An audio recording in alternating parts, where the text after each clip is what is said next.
Olá pessoal, sejam bem-vindos a mais um vídeo aqui no canal. Hoje vou explicar para vocês de uma forma bem simples e direta as principais diferenças de renda fixa e renda variável.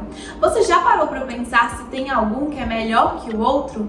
Será quais são as diferenças entre eles? Vem comigo que eu vou te contar tudo.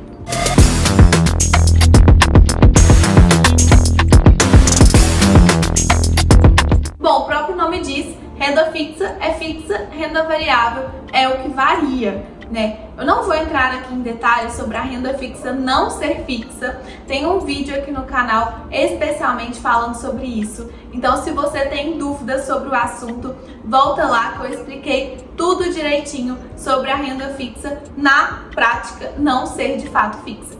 Mas aqui vamos considerar que a renda fixa é fixa e a renda variável é aquilo que varia. E quando eu falo que a renda fixa, é porque no momento que eu vou fazer o investimento, eu já vou saber exatamente quanto que eu vou receber. A taxa ela pode estar atrelada ao CDI, que é a taxa pós-fixada, ela pode estar atrelada ao IPCA+, que é a inflação, mais uma taxa pré-fixada, ou pode ser uma taxa pré-fixada, aquela que eu já sei exatamente ali uma taxa fechada, qual vai ser até o vencimento. Então, eu tenho aí essas três opções na renda fixa. Então, quando eu faço a aplicação, eu empresto meu dinheiro para uma instituição, a instituição ela vai me devolver o meu dinheiro acrescido de juros, e esses juros vai ser uma dessas três taxas aí que a gente vai pré-combinar ali no momento, que eu vou fazer a aplicação, e aí meu dinheiro vai ficar lá emprestado com ela até o vencimento, e eu já vou saber que eu vou receber aquilo ali, A taxa CDI pode variar, o IPCA pode variar, mas eu vou saber que eu vou ganhar aquela variação ou a taxa pré-fixada até o vencimento. Por isso que a gente fala que é fixo. Já na renda variável, não. Na renda variável, a gente entra no risco 100%. E o que isso quer dizer? Quando eu entro, quando eu compro uma ação ali de uma instituição, eu estou entrando como sócio da empresa. Então, se a empresa continuar reportando bons resultados, a tendência é que a ação valorize e com isso eu ganho dinheiro. Mas, se a empresa começar a passar por dificuldades, reportar resultados ruins, passar por um cenário ali difícil, pode ser que a ação caia e com isso eu perca dinheiro. Então, ali eu não tenho garantia nem do valor principal que eu coloquei na empresa. Mas e aí, qual que é melhor? Tudo vai depender sempre, como eu falo, do seu perfil e dos seus objetivos. Mas nesse caso, independente do perfil e objetivos, a gente sempre vai ter que ter uma boa diversificação na carteira de investimentos, sempre alinhado com uma estratégia. Então pode ser que, de acordo com o seu perfil, seja indicado um percentual maior de renda variável do que de renda fixa, ou vice-versa. Tudo vai depender do que você está buscando, do seu apetite a risco, para que a gente entenda o que faz mais sentido para você. Inclusive, se você tiver dificuldade de entender qual é o seu perfil ou querer entender mais, eu vou deixar aqui na bio um link para que você entre em contato com um de nossos assessores para que eles possam te auxiliar a entender mais sobre o seu perfil de investidor e os seus objetivos. E por que é importante diversificar? Por que eu não coloco tudo lá naquele investimento que parece ser o melhor do momento? Ou se não coloco tudo lá na renda fixa? Por que eu não posso fazer isso?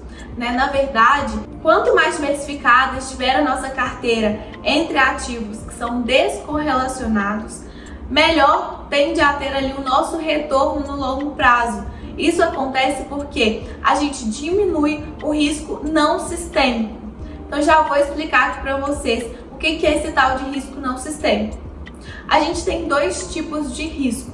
Tem o risco sistêmico, que é aquele risco que impacta todo o mercado, igual, por exemplo, aconteceu agora na pandemia, super recente, a gente ficou sabendo aí da pandemia e o mercado, no geral, sofreu. Tanto renda fixa, renda variável, as empresas no geral. Claro que um pouco ali diferente, algumas mais do que outras, mas impactou o mercado como um todo. Quando acontece isso, a gente não consegue fazer nada, simplesmente é um risco sistêmico e vai impactar mesmo o mercado como um todo, mesmo que sua carteira esteja descorrelacionada.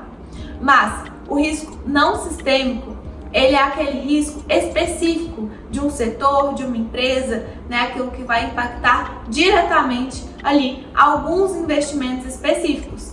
Então, quando você consegue montar uma carteira que é descorrelacionada, ou seja, tem ali investimentos de diferentes classes, de diferentes setores, isso vai fazer com que o seu risco não sistêmico diminua. Então, se acontecer alguma coisa com o setor, com uma empresa em específico, vai impactar somente um pedacinho da sua carteira de investimentos.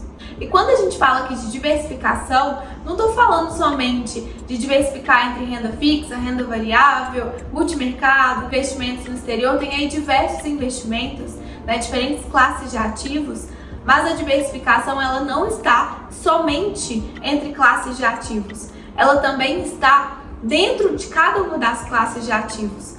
Então, quando eu falo, por exemplo, de renda fixa, a gente pode e deve diversificar entre pré-fixado, pós-fixado e inflação. Quando eu falo de renda variável, a gente deve também diversificar dentre ali os setores, né? Então, às vezes colocar um pouquinho de commodities, um pouquinho de bancos, um pouquinho de varejo, claro que sempre a depender do que está mais interessante naquele momento. Então, dentro das classes de ativos, a gente também tem que ter uma boa diversificação. E como eu citei, essa diversificação vai sempre depender do seu perfil de investidor. O banco ele tem análises onde ele traz para os assessores que passam aí para os clientes, né, todas essas recomendações. Então, a depender do seu perfil, vai ser indicado um diferente percentual para cada classe de ativo e um diferente percentual para essas diversificações dentro das classes de ativos também. Claro que a gente sempre vai ajustar isso de acordo com o seu perfil e objetivos, mas essas análises são muito importantes para que a gente consiga ter uma carteira bem alinhada e adequada para você. Então agora vocês já entenderam que não tem resposta certa, não tem melhor ou pior se é renda variável ou renda fixa. Sempre vai depender de você, do cenário, né, de tudo que está impactando ali e que vai impactar nos seus objetivos. Então conte com o assessor de investimentos para estar do seu lado, segurando na sua mão, para que você consiga atingir os seus objetivos, tomando o menor risco possível ali, né, de acordo com o que você está buscando. Se tiver qualquer outra dúvida, vocês já sabem, é só me mandar aqui. Continue nos acompanhando nas outras redes sociais e até o próximo vídeo.